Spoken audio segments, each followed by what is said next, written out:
First, people begin innocent. This is called stages of adaptive appreciation. First, people begin innocent. Then they are trained in how things should be, allegedly. And so they become naively presumptive. Though that is adaptive relative to the first stage of being totally innocent.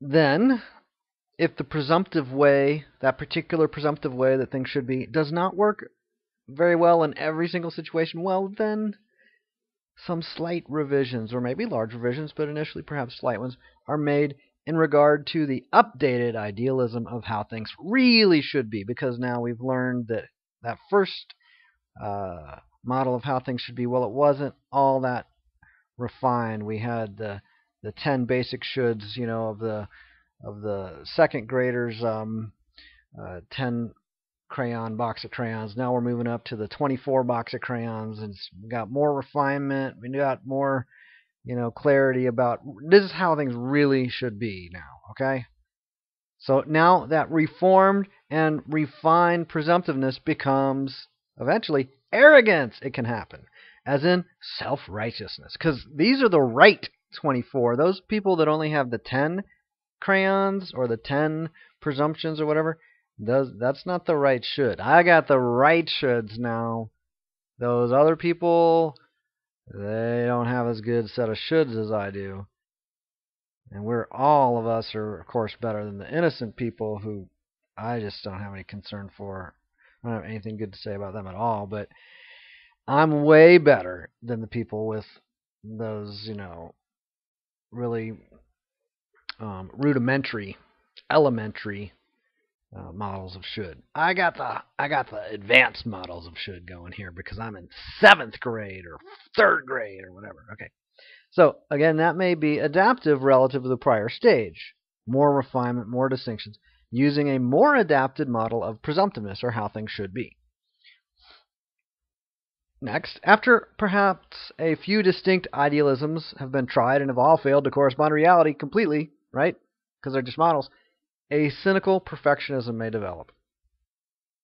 This is like you've gone from the 10 crayon box to the 24 crayon box, now up to the 32 and the 64 crayon box, and you think I've got all the colors in the world, and then you try and paint one thing, and you're like, you know what? I can't get that color. I just can't. That one color, I really want it. I can't get it with these crayons. I'm just going to give up on crayons. Just never mind. Crayons aren't going to do it. The models of how things should be, they do not correspond to reality. They never correspond to reality, and I don't like them, and they're wrong, and all that. So that's cynicism. It's a cynical perfectionism. It can develop after a few stages of distinct idealisms of presumptions about how the world should be have been tried, refined. Tried, they've failed, and then they've been refined, and then another one's been tried and failed and further refined. Some things are discarded, some things are refined further, right? And just goes on until at some point it's not unusual for a cynical perfectionism to develop, and there's a reaction against all forms of production. What? I said that wrong. I have no idea. All forms of protection? Is that what I just said? Yeah, because like these models of presumptiveness protect us from stuff. Just that dialogue thing, I didn't know I was going to do that on purpose. I just suddenly had a dialogue with myself, like I was too different. You heard it. I don't have to explain it. So there's a reaction against all forms of presumptiveness, all models, all these things that may, as my unconscious mind inserted there, may protect us in some way. So there's those models of how things should be, and they get refined over time. And at some point, there'll be maybe this cynicism of, look, the world's fundamentally unsafe. All these protections, they're bogus. They don't work. They're wrong. They're the problem, and all that kind of thing. So that's a reaction against all forms of idealism. This is also a criticism against all forms of what allegedly should be. And I've been in this stage for a while. A criticism against all forms of what allegedly should be. This can be called hypocrisy. For it is presuming that presumptiveness about how things should be is what should not be, which implicitly presumes that an innocent naivety is all that should ever be. It's like making innocent naivety into the ideal. the lack of ideals becomes that's the one true ideal, the purity, the perfection, that kind of thing. Again, that still may be in some ways at least more adaptive than prior stages. The uh, total innocence, the initial presumptive naivety, then the arrogant presumptiveness, and then this cynical. It's still presumptiveness, but it's a cynical um, perfectionism. Well, there may be actually something useful about that when someone discards models in general and is really like, you know, uh,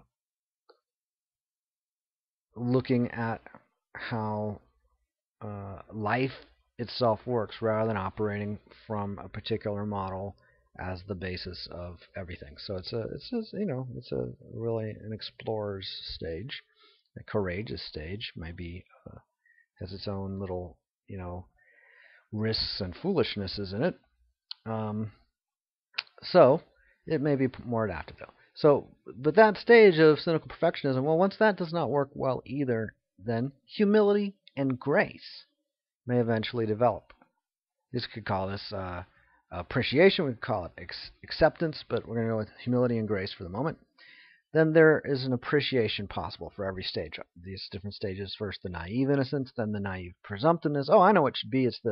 Here's these 10 crayons. Oh yeah. Remember when you went to a restaurant when you were little and you got just 3 or 4 crayons? Once you had like the 24 crayons, and then you were given the 3 or 4. Doesn't that like be like, oh, I only have 4 crayons? Huh.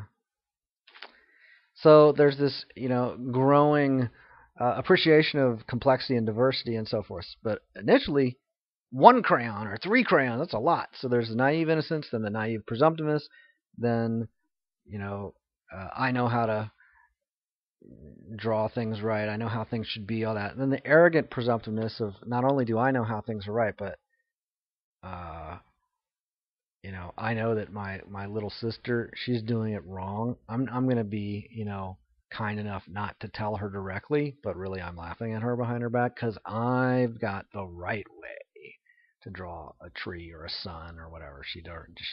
Did you see that? She made her sun green, like the sun in the sky of her drawing. She made it green. What the hell? Everybody knows the sun should be yellow, except people who look in the sky who see that they're actually kind of white, but when you draw them, they're yellow because that's the right way. So you have all these new shoulds. You get rid of some of the old shoulds. I got the 24 crayon arrogant presumptiveness going, baby. And then I run into somebody with the 64 crayons, and eventually it gets kind of confusing. I have this arrogant cynicism where I'm like, okay, I don't want any shoulds. I don't want any models. I don't want any presumptiveness. I'm going to be free of all that stuff that's, the problem. Except that's not the problem. It's just arrogant cynicism. It's just a new stage of openness, really, and appreciation. And next comes, potentially, humility. So these stages of adaptation can be regrouped into 3 distinctions. Innocence, that whole realm of perfectionism, which I said a whole lot about, but it's really just perfectionism using models and trying to adhere to the models. Innocence, then perfectionism, and then the third stage, humility. You could subdivide those perfectionist stages up into 3 or 7 or 34 or whatever, but innocence, perfectionism, and humility. Those are the really basic ones, right? So perfectionism includes naive presumptiveness, arrogant presumptiveness, and arrogant cynicism. All you people using models, oh my god, you guys are totally idealistic, and you shouldn't be. So we can even look at these as stages of appreciation. Initially, everything is equal because there's no distinction. Then various priorities and values are identified and learned and refined. That's the whole perfectionism stage, really. And then eventually there can be an appreciation for all models and all values and all priorities, just typically one at a time. In other words, all the models and presumptions are recognized as similar in that they are just models and presumptions.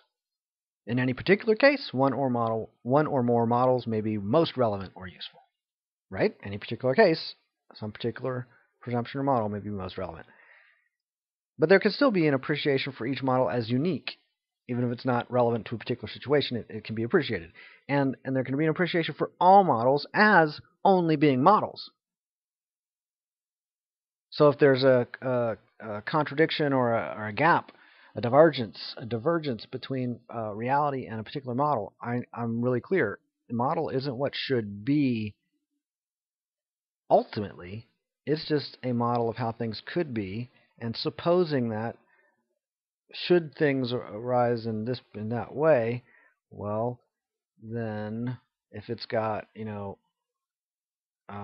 stalk and then these small things branching off of it, and then little stuff at the end of it, that's probably a tree, but it could be broccoli. And so, if there's a bunch of things that fit and then something that doesn't fit, that's just because the model didn't correspond to the reality. The reality is the basic thing. The models are just tools. They're just like simplifications, and there's nothing wrong with simplifications. They're just simplifications. They're actually useful sometimes. So there can be an appreciation for the creation of new models, right? Because models are useful. And there can be an appreciation for discarding old ones. And there can be appreciation for naively or arrogantly clinging to certain models, or naively and arrogantly rejecting certain models. That's all fine. There's all room for that. There's room for all that, right? Humility. There's room for like mispronunciating words. There's just a lot of room. So humility and appreciation may be two words for a single adaptation. We might even call it maturity.